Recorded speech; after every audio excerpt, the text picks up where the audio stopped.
Alright, so we're gonna do what if Vegeta was the main character, and I don't have much time, but what if Vegeta was the main character of Dragon Ball Z, and how we're gonna do this bad boy is pretty much all the stuff happens, but progressively each time Vegeta gets beat up, I'm gonna say his Zenkai boost gives him a lot more of a power boost than it does in canon, and also during the fight with like Krillin, Gohan, and all them, he actually takes a lot more damage. So with him being stronger, that's gonna play in part later on. Then as he, is having a kill free for all on Namek, he gets tramped by Zarbon with his transformation.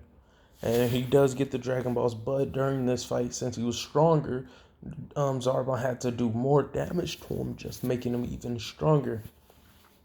And during all of this, since Vegeta was stronger and he felt like he was going to be truly become the Super Saiyan, instead of him killing the Namex, he pretty much just beat him up and said, "I'll become the next ruler of this planet." Blah blah blah.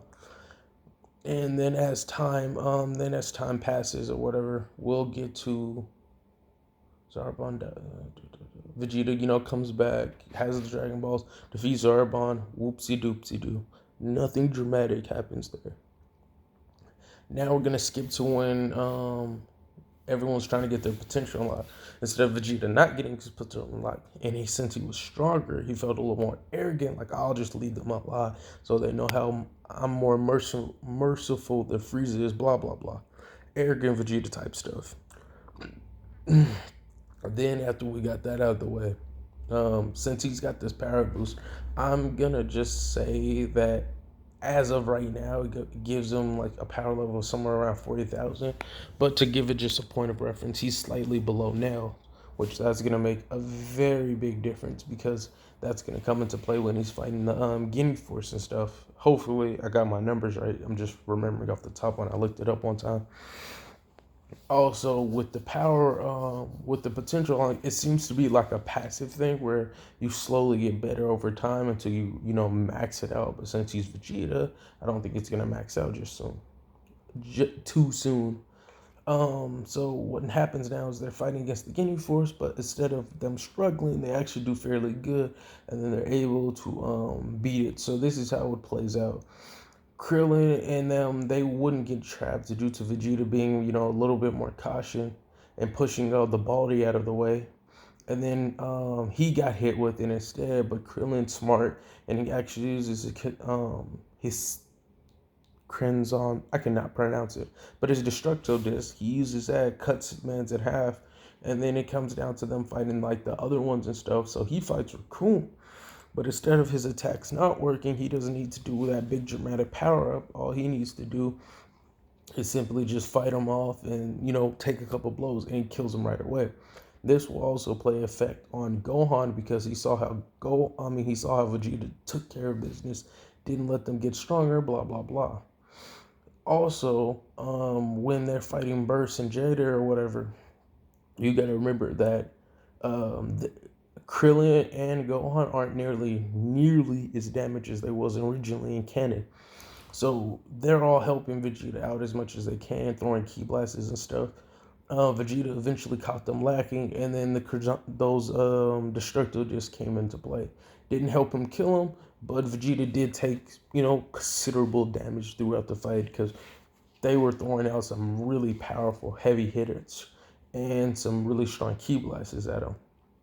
And the little moves they were doing were making it difficult, kind of similar to if when they were fighting Goku. The only difference is Vegeta isn't as strong as Goku was.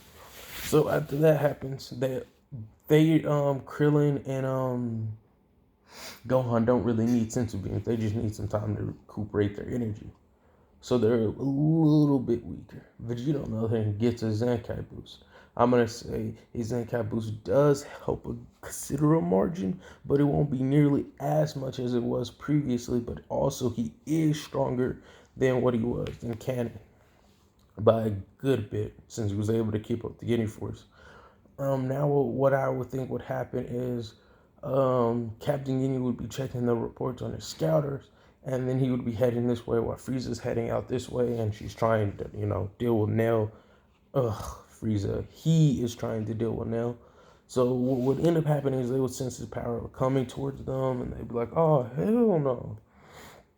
So the second they sense that or whatever, they all decide like, "Oh yeah, we got to go get the Dragon Balls." So instead of Vegeta just dipping on him, I think he would feel somewhat confident.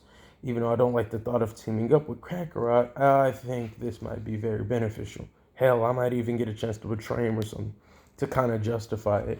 While Gohan and Krillin, they go off to, get the Dragon Balls activated and make their wish.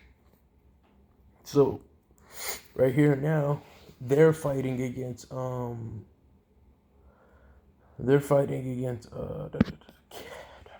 Captain Guinea. And I'm going to say they're pretty much able to keep up with Mans fairly decently. And instead of a big dramatic switcheroo, um, instead of Captain Ginyu switch on Goku, also he switched Vegeta by accident because Vegeta pushed him out of the way. I don't know why he's on like the saving streak, but he thought it was just like a normal ki blast, so he pushed himself out of the way and thought he could deflect it. But little did he know, he ended up getting hit by it.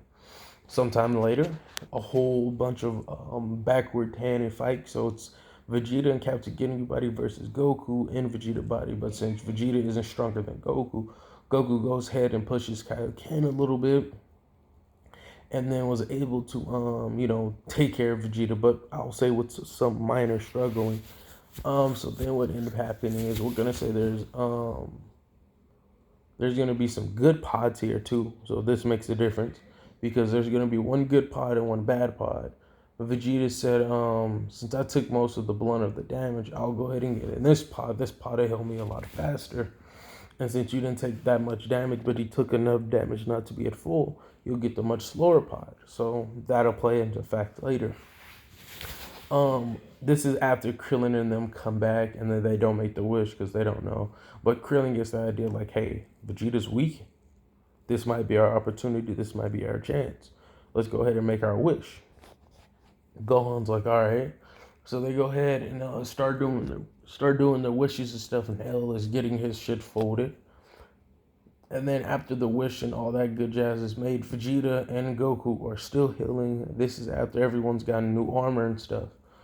And then eventually, this is where Frieza would show up. But the difference here is that there actually is no difference.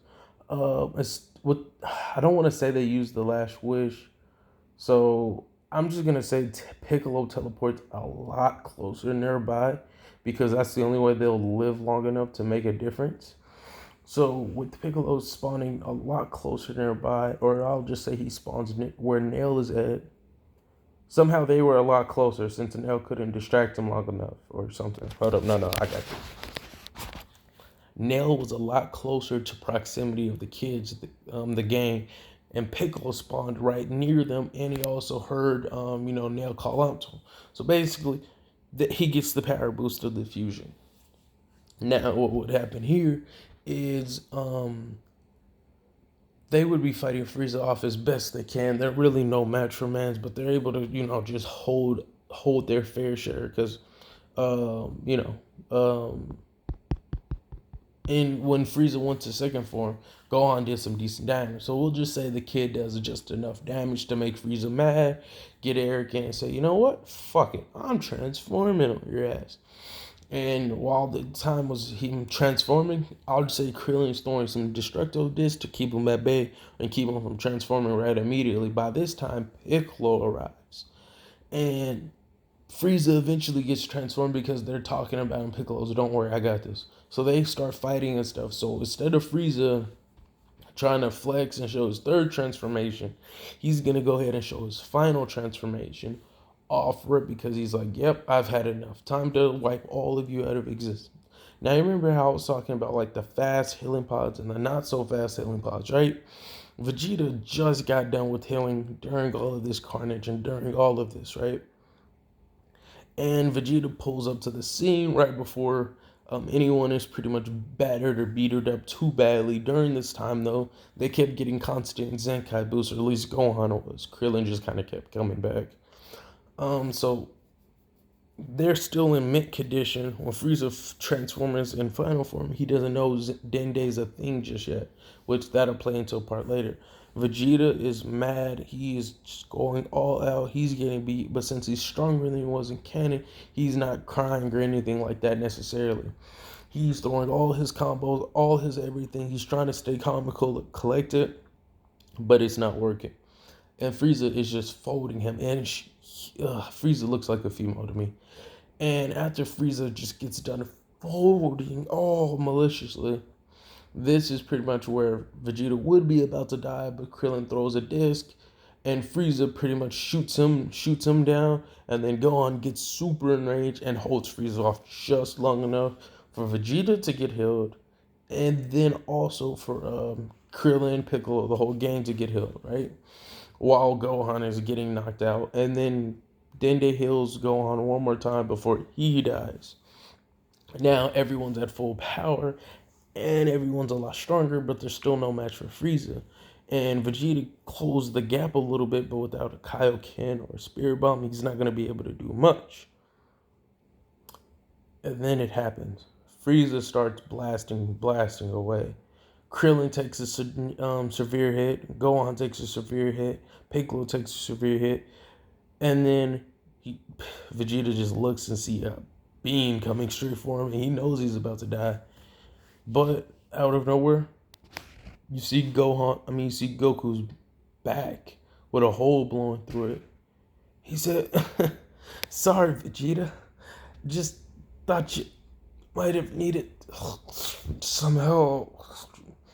As he falls down, and then Vegeta just kind of being more like, Kakarot, no. And then all the thoughts of him being a slave to Frieza and all the hatred he's built up for the years, and then him being the last sole survivor of the Saiyan race, like a purebred, individual, that would tick him off. He's like, no, I've had enough. I am sick and tired of being a little bitch. And then this is where he would just roar, and he would just become a Super Saiyan. Boom, bam. I think this is enough justification for making it where he's a Super Saiyan and stuff, because of him being a slave and being the last Super Saiyan, his pride, his not it's a really false arrogance, but his arrogance. And this is where I would leave it all in the video. I'll probably continue because I like to at least get some of the good fights out, but I'm running low on storage right now, so this is where I leave it off for y'all.